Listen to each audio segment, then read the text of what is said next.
Mais je vous assure que quand je partais passer mon interview, frères et sœurs, mais hey, le dollar est monté ce jour-là. Le jour de l'interview, je ne savais pas. J'avais préparé la somme exacte. Je vous dis de ne pas préparer la somme exacte. Parce que si vous préparez la somme exacte, ça peut vous surprendre. Il faut mettre au moins 20 000 de plus, même 30 000 de plus. On ne sait jamais. Donc, pendant qu'on est à rang pour aller faire l'interview, moi j'étais le premier dans le rang. Pour vous dire que je me suis réveillé tôt.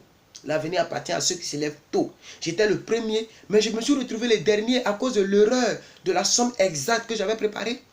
Parce que je m'avais sur les sites, sur internet, je tape, je vois, parce que il y a une sagesse qui m'est venue en tête de voir si le dollar est monté ou est descendu. Voilà, j'étais là comme ça, et puis il dit, bon, attends, parce que j'étais en train de regarder minutieusement tout ce qui pouvait me créer préjudice ce jour-là. Le 31 mai 2017-2018, c'était le jour de mon interview. Vous voyez? Non, le 29 mai 2018, excusez-moi. Donc, je regarde où le dollar, la somme qu'on me donnait là, est supérieure à la somme que j'avais convertie avant. Quand la somme, par exemple, c'est 330 $. 330 $, ok? Les frais d'interview pour avoir le visa, ok? Voilà, pour avoir ce visa, je vous montre un peu. Pour avoir ce visa, c'est 330 $, ok? Mais je convertis, on me dit, c'est monté. J'étais obligé d'aller récupérer l'argent dans Orange Money. Oh, il n'était pas encore 8 heures. Parce que c'est à 8 heures que l'interview commence. Je suis premier dans le rang, mais les Orange Money ouvrent aussi à 8 heures. Voilà comment je me suis retrouvé dernier. Je suis parti retirer en express. Le temps je vais venir, tout le monde est rentré. Ne faites pas cette erreur. Ne faites pas comme moi. Ok? Je vous l'ai dit. Donc voici un peu mon expérience. Maintenant, j'attends à ce que tout le monde passe pour que je passe. Voilà. Et tout le monde est passé, mon tour est arrivé. Je suis allé payer les 330 $. Le dollar, au fait, c'est même 330 $, mais le dollar monte, ça descend. Voilà, le dollar, là, la devise, ça monte, ça descend. C'est pourquoi j'ai été en retard. Donc, je suis venu, j'ai payé la somme, j'ai eu mon reçu, j'avais tout mon dossier Affidavit of Sport, j'ai même dépassé. Je n'ai pas expliqué la série de comment j'ai reçu les dossiers. Les dossiers sont venus par mail. Ce n'est pas un coup, elle m'envoie ça un peu. Elle finit tant, elle envoie, j'imprime, je garde. Elle finit tant, elle envoie, j'imprime, je garde. Et j'ai imprimé avec mon imprimante, je ne suis pas allé dans Cyber parce que les dossiers sont confidentiels. Il y a des brouteurs beaucoup à Abidjan. Vous allez dans les dossiers, il y a tous les numéros de compte bancaire, le sécurité sociale de la personne. Vous voyez, pour ne pas créer des problèmes à la personne, moi-même j'ai préféré imprimer à la maison. Voilà, donc aucune trace dans tout Abidjan là. Il n'y a pas de traces de leur dossier. Voilà. Et j'ai supprimé ça de mon mail que j'ai reçu pour ne pas envoyer des tentations. Mais peut-être que mon ordinateur peut se perdre et puis quelqu'un d'autre peut prendre. Ou bien je devais vendre mon ordinateur là. Donc c'est un peu ça. Donc j'ai supprimé le dossier. J'ai formaté mon ordinateur. Voilà.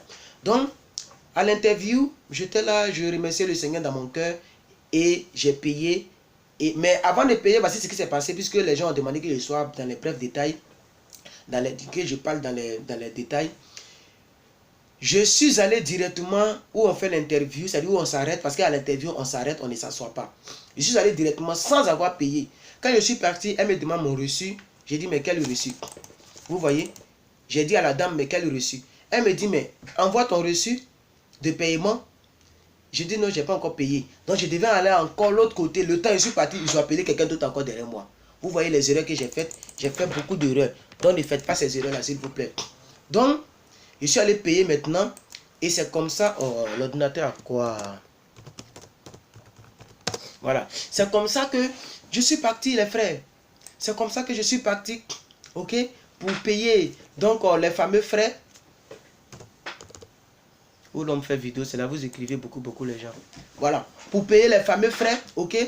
Et je suis parti faire mon interview. Et là, on m'a posé des questions, j'ai répondu les questions. Ça, je n'ai pas expliqué, j'ai déjà expliqué dans une vidéo. J'ai répondu, on m'a posé des questions, j'ai répondu. Et la question qui me bloquait, c'est comment as-tu connu ton sponsor? Il fallait dire la vérité. Moi, je suis un homme de vérité, puis je n'ai pas menti parce que je suis un homme de Dieu. Donc, je leur ai dit exactement la vérité, mais c'était un peu bizarre dans la tête. Voilà. la dame là ne comprenait pas le consul, c'était une femme américaine. Voilà. Donc elle a appelé quelqu'un, puisque je parle un peu rapidement. Donc elle a appelé quelqu'un pour traduire pour elle. Voilà. Donc j'ai dit que je suis un homme de Dieu, je fais des vidéos chrétiennes sur ma page Facebook et c'est au travers de la page là que j'ai connu mon sponsor. Donc j'ai demandé de l'aide et le sponsor a accepté de m'aider.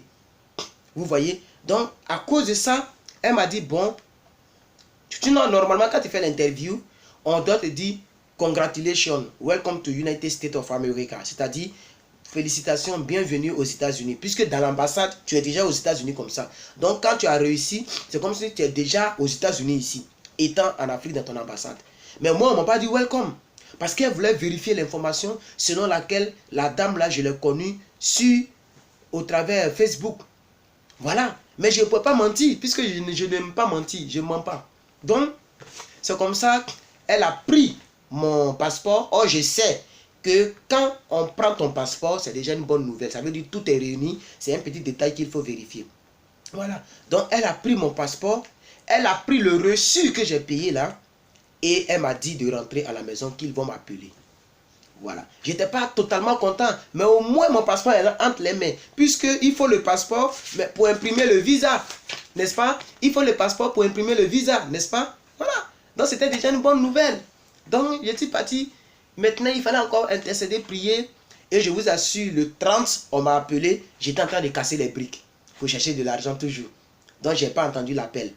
Et le 31, quand je suis descendu, j'ai vu que le numéro là, c'est le numéro de l'ambassade. Puisque la sagesse et l'intelligence que j'avais, j'ai noté le numéro, j'ai enregistré le numéro dans mon téléphone. Donc, quand on m'a appelé, ils ont mis US Abidjan ambassade à appeler. C'est comme ça que j'avais noté. Donc, automatiquement, j'ai rappelé le numéro. Oui, I don't care, je m'en fous. Si on m'a appelé, c'est que c'est pour me parler. Ils vont me parler aujourd'hui là. J'ai rappelé et la personne m'a dit que l'ambassade a déjà fermé puisqu'il faisait déjà soir. Donc ils m'ont dit qu'ils ont décroché pour dire c'est déjà fermé et que de venir lundi, puisque c'était vendredi soir. Donc on m'a dit lundi de venir prendre mon visa. C'est comme ça que mon visa était sorti. Voilà. Mais peut-être que le téléphone va se couper encore. On va faire acte 3 dans cette histoire-là. Parce que lorsque j'ai obtenu le visa, il faut encore préparer le voyage. Ah oui, ça même j'ai envie de faire une vidéo spécialement. Comment préparer son voyage. Parce que ce n'est pas du jeu. Comment choisir un bon deal des voyages, des avions, comment on dit ça même, des compagnies aériennes. Quelle compagnie aérienne qui va t'arranger? Quel deal qui va t'arranger? Moi, c'était Ethiopian Airlines.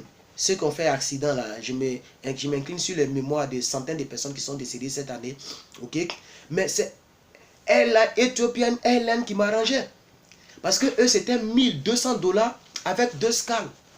2 escales, c'est ça non? Escales. Deux escales.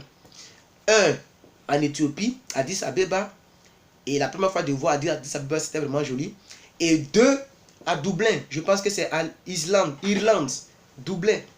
Voilà. Et de Dublin, Los Angeles. Donc voici comment est-ce que le trajet s'est passé. Donc il fallait encore préparer, comment dirais-je, mon voyage. Il fallait voir quels vêtements envoyer.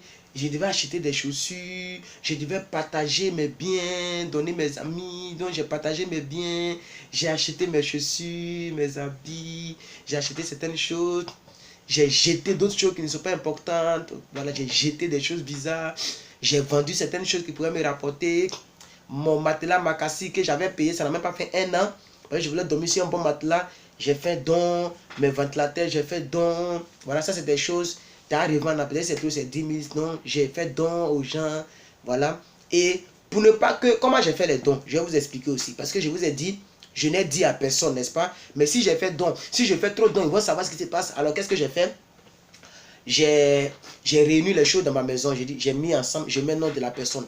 Je prends le temps, je mets le nom de la personne. Je colle le nom de la personne sur chaque bien. Ok? Voilà.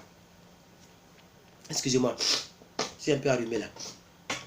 Donc je colle le nom, je colle le nom, je colle le nom. Et la veille, je donne la clé de ma maison à mon père spirituel. Et je lui dis, j'ai mis le nom et le numéro de chaque personne sur chaque affaire. Je dis, bon, ça appartient au propriétaire de la maison. Parce que le propriétaire de la maison, il était très gentil avec moi. Je le salue ici. Voilà. C'est Iriebi, monsieur B, je le salue ici, depuis Jesco. S'il voit cette vidéo, je le salue. Sa femme préparait pour me donner. Moi aussi, quand il y avait certaines choses, je balançais là-bas. En tout cas, il y avait une parfaite harmonie entre ce monsieur-là et moi. Si j'étais en Côte d'Ivoire, je me demandais si j'allais déménager de là. Parce que vraiment, c'était propre. C'était propre. Ayez de bonnes relations entre vous et vos voisins. Parce qu'on n'est pas chrétien seulement à l'église. Il faut montrer ta chrétienité autour de toi. Tellement que c'était propre, les gens voulaient que je fasse une cellule. Parce que tout le monde savait que j'étais chrétien, puisque je prêchais et mes voisins entendaient quand je prêchais en direct. Mais ils ne se fâchaient pas parce que voilà, j'avais un bon comportement envers eux. Vous voyez? Donc c'est à lui que je donne la clé et je lui ai dit que je vais voyager demain. Il était étonné. Mais il va faire comment? Voilà. Donc je lui ai dit que ça c'est pour toi, ça c'est pour lui, ça c'est pour lui, ça c'est pour lui. Donc quand je suis parti, non c'est pas à lui, c'est à mon père spirituel. Mais le propriétaire, j'avais fait aussi ses dons. Voilà, j'avais fait parce qu'il le méritait. Il méritait ces dons-là. Donc, au fait, c'est comme ça, comme la vidéo est un peu plus longue aussi, je vais m'arrêter là. C'est comme ça que j'ai préparé mon voyage. Je cherchais maintenant, il y avait beaucoup de compagnies aériennes que je n'avais jamais vu, entendu parler. Mais les prix sont élevés, d'autres les prix sont bas, d'autres aussi c'est 6 escales. Je n'ai pas fait un voyage de 6 escales, même si on dit, il a mouru. Hein? Par exemple, mon vol a fait 31 heures, plus d'un jour. Vous voyez, j'ai voyagé le 1er juillet matin. Ok, je suis arrivé ici non, j'ai voyagé le 31 juin. 31 juin, le matin. Je suis arrivé le 1er juillet à midi. C'est plus d'un jour dans les airs. Vous voyez, je suis arrivé à midi et quelques à Los Angeles. Un dimanche. Le dimanche 1er juillet à midi. Donc, on est en juin, non, 2019, non. En juillet 2019, ça me fait 1 an que je suis aux États-Unis. Donc, voici un peu pêle-mêle. Mais arrivé, mais dans l'avion, mais je ne me suis pas renseigné comment fonctionne l'avion. Je rentre dans la douche, je ne ferme pas. Pourquoi? Parce que quand tu fermes, ça signale que tu es dans la douche. Je n'ai pas fermé. Une jeune fille est rentrée sur moi dans la douche comme ça. Heureusement que j'étais en train de me brosser. Puisque là-bas, on vous donne des brosses.